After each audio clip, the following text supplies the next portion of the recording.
John की workshop में हमेशा लकड़ी और बुरादे की खुशबू रहती थी। वो एक बरई था। उसकी जिंदगी हथौड़े और कील की आवाज में गुजरती थी। मुझे लकड़ी के रेशे में एक अच्छे से बने हुए कर्व के बहाव में सुकून मिलता है। सालों पहले जॉन ने इस गांव में अपनी जिंदगी बनाई थी। उसका छोटा सा घर एक घास के मैदान के किनारे पर था, जिसकी खिड़कियों से सूरज की किरणें आती थी। वो तब खुश था। उसकी पत्नी सारा हमेशा उसके साथ होती थी। जॉन, ये जगह हमारा छोटा सा स्वर्ग है। लेकिन वो दिन चले गए। अब जॉन को अपने काम में सुकून मिलता था। ये उसकी पनाह थी, उसके दिल के दर्द को शांत करने का तरीका। उसके बनाए हुए हर पीस में एक कहानी होती थी, उसकी उस जिंदगी के लिए प्यार की एक फुसफुसाहट जो कभी उसकी थी। सारा के जाने से जॉन की जिंदगी में एक खालीपन आ गया था।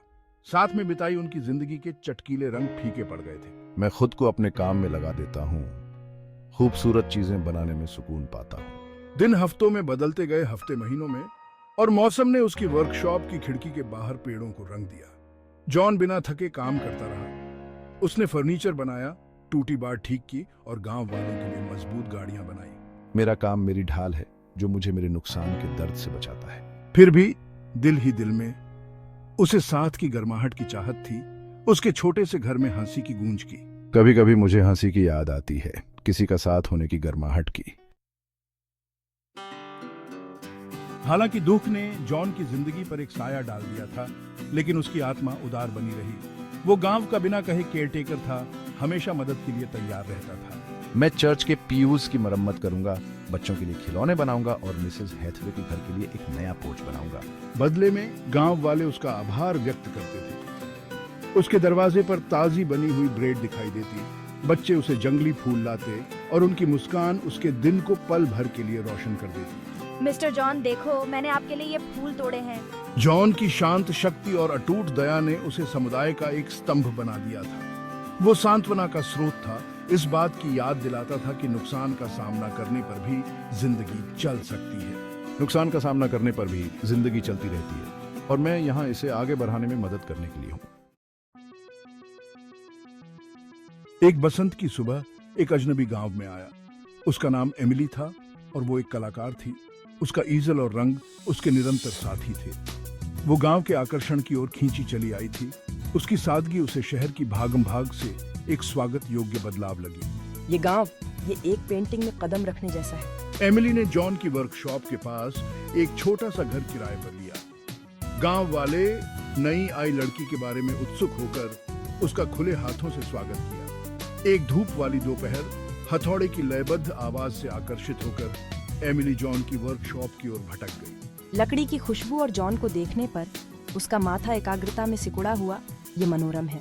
उसने उसे देखा, इस बात से मोहित हो गई कि कैसे उसके खुरदुरे हाथ इतनी सटीकता और देखभाल के साथ चलते थे। जिस तरह से वो काम करता है उसमें कुछ सुंदरता है, इतनी देखभाल और सटीकता।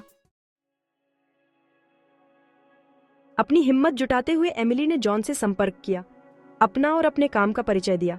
जॉन शुरू में उसकी उपस्थिति से हैरान था, खुद को उसकी गर्मजोशी और उत्साह से आकर्षित पाया। उन्होंने अपने काम के बारे में बात की। उनके जुनून ने उनके बीच संबंध की एक चिंगारी जलाई। एमिली जॉन द्वारा तैयार किए गए प्रत्येक टुकड़े में रखी गई कहानियों से मंत्रमुग्ध थी। उसने देखा कि उसने अपने काम में कितना प्यार डाला है। उसके अतीत की गूंज उसके वर्तमान को आकार दे रही है। वे एक साथ समय बिताने लगे। कला के प्रति उनके साझा प्रेम ने उनके एकाकी जीवन के बीच की खाई को पाट दिया। एमिली अक्सर जॉन की कार्यशाला के पास घास के मैदान में पेंट करती थी। उसकी हथौड़े की आवाज पृष्ठभूमि में एक सुकून देने वाला राग थी।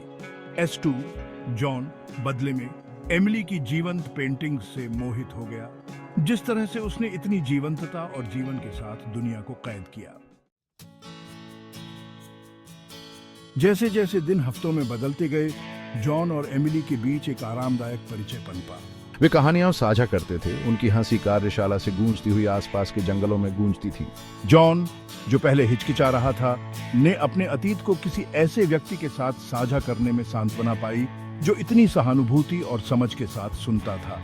एमिली ने जॉन को सारा के बारे में बात करने के लिए प्रोत्साहित किया, अपनी यादों को बिना किसी आरक्षण के साझा करने के लिए। एमिली की उसके जीवन में उपस्थिति एक कोमल हवा की तरह थी। धीरे धीरे उस बर्फीलेपन को पिघला रही थी जो उसके दिल के चारों ओर बस गया था। उसने खुद को उसकी यात्राओं के लिए उत्सुक पाया। उसका दिल वर्षों में जितना हल्का महसूस कर रहा था, उससे कहीं अधिक हल्का महसूस कर रहा था। एमिली ने भी जॉन के साथ एक गहरा संबंध महसूस किया। उसकी शांत शक्ति और कोमल आत्मा ने उसकी आत्मा को मोह लिया। एक शाम जैसे ही सूरज डूबने लगा, घास के मैदान में लंबी परछाई पड़ रही थी। जॉन और एमिली उसकी कार्यशाला के बाहर बैठे थे। उनके बीच एक आरामदायक सन्नाटा छा गया। एमिली, मैंने कभी नहीं सोचा था कि मैं फिर से ऐसा महसूस करूंगा, लेकिन हम यहाँ हैं और मैं तुम्हारे बिना अपने दिनों की कल्पना नहीं कर सकता। जॉन ने एमिली को देखा। उसका चेहरा सुनहरी रोशनी से जगमगा रहा था और महसूस किया कि वह उसके लिए कितनी मायने रखती है। उसने उसकी आंखों में अपनी ही लालसा का प्रतिबिंब देखा, साहचर्य और प्रेम की लालसा। सारा के गुजरने के बाद पहली बार जॉन को उम्मीद की एक किरण महसूस हुई। उसकी छाती में एक गर्माहट फैल गई। वह अपनी जिंदगी एमिली के साथ बिताना चाहता था। हर सुबह उसके पास उठना चाहता था और सूर्योदय को, आकाश को अपने रंगों से रंगते हुए देखना चाहता था। जॉन, तुम मेरे जीवन में बहुत रोशनी लाए हो। मुझे भी ऐसा ही लगता है। एमिली ने जॉन के हाव भाव में बदलाव को भांपते हुए उसकी ओर देखा। उसका दिल उसकी छाती में जोरों से धड़क रहा था। उसे जॉन से बहुत प्यार हो गया था। उसकी शांत शक्ति और कोमल आत्मा ने उसे पूरी तरह से मोह लिया था। अगली शाम जॉन, उसका दिल घबराहट और उत्तेजना के मिश्रण से धड़क रहा था। उसने एमिली को टहलने के लिए आमंत्रित किया। वह उसे घास के मैदान में उनके पसंदीदा स्थान पर ले गया। तारों से भरे आकाश की विशाल वी एक्सपेंस के नीचे एक कंबल बिछा हुआ था। एमिली, मुझे कुछ कहना है। तुम मेरे जीवन में फिर से प्रकाश ले आई हो। मैं एक साथ बिताए हर पल को संजो कर रखता हूँ। जैसे ही चांदनी ने घास के मैदान को अपनी ईथर चमक से नहलाया, जॉन ने एमिली का हाथ अपने हाथ में पकड़कर अपना दिल उसके सामने उंडेल दिया। मैं अपना शेष जीवन तुम्हारे साथ बिताना चाहता हूँ। एक साथ बूढ़ा होना चाहता हूँ। हंसी, कहानियां और जीवन की साधारण खुशियां साझा करना चाहता हूँ। जॉन के हृदय स्पर्शी शब्दों को सुनकर एमिली की आंखों में आंसू आ गए। उसने कभी इतना प्यार, इतना पोषित महसूस नहीं किया था। हाँ जॉन, 1000 बार हाँ। खुशी से उसका दिल उमड़ रहा था। उसने एक शानदार हाँ फुसफुसाया। जॉन और एमिली ने जब अपनी सगाई की घोषणा की तो गांव खुशी से झूम उठा। चर्च जंगली फूलों से सजा हुआ था और देवदार की सुइयों की खुशबू से महक रहा था। उनकी शादी के दिन शुभ चिंतकों से खचाखच भरा हुआ था। आज हम दो आत्माओं के मिलन का जश्न मनाते हैं जिन्हें फिर से प्यार मिला है। जॉन, उसका चेहरा खुशी से चमक रहा था। एक साधारण सूट में आकर्षक लग रहा था। उसके अंचल में एक लाल गुलाब सजा हुआ था। एमिली, एक बहती हुई सफेद पोशाक में दीप्तिमान, उसका हाथ जॉन में सुरक्षित रूप से टिका हुआ था। धूप में नहाई हुई परी जैसी लग रही थी। उनकी प्रतिज्ञाएं प्यार, कृतज्ञता और एक साथ भविष्य के वादे से भरी हुई थीं। पुराने चर्च से गूंज रही थीं, जिससे कई लोगों की आंखों में आंसू आ गए। मैं अपनी सारी जिंदगी तुमसे प्यार करने, तुम्हारा सम्मान करने और तुम्हें संजो कर रखने का वादा करता हूँ।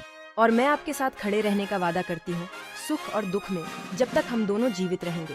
जैसे ही उन्होंने अंगूठियां का आदान प्रदान किया, जो उनके प्यार और प्रतिबद्धता का प्रतीक थी, खुशी की एक सामूहिक आह चर्च से होकर बह गई। जॉन और एमिली को अपनी खुशी मिल गई थी, जो प्यार की स्थायी शक्ति और दूसरे मौकों की सुंदरता का एक प्रमाण थी।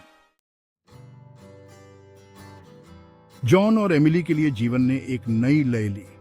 उनके दिन हंसी, साझा सपनों और एक प्यार की शांत संतुष्टि से भरे हुए थे, जो हर गुजरते दिन के साथ गहरा होता गया। तुम्हारी पेंटिंग्स, एमिली, वे वर्कशॉप में बहुत खुशी लाती हैं। वे उस खुशी को दर्शाते हैं जो हम साझा करते हैं। और तुम्हारी कारीगरी, जॉन, ये पहले से कहीं अधिक सुंदर है। आपका प्यार मुझे हर दिन प्रेरित करता है। एमिली की जीवंत पेंटिंग्स अब जॉन की कार्यशाला की दीवारों को सुशोभित करती है। उनके रंग उस खुशी को दर्शाते हैं जो उनके जीवन को भर देती है। जॉन एमिली की रचनात्मकता से प्रेरित होकर अपने शिल्प में नई प्रेरणा पाई। उसका काम उसके दिल को भरने वाले प्यार और खुशी को दर्शाता है। वे अपने समुदाय के स्तंभ बने रहे। उनकी प्रेम कहानी आशा की किरण है।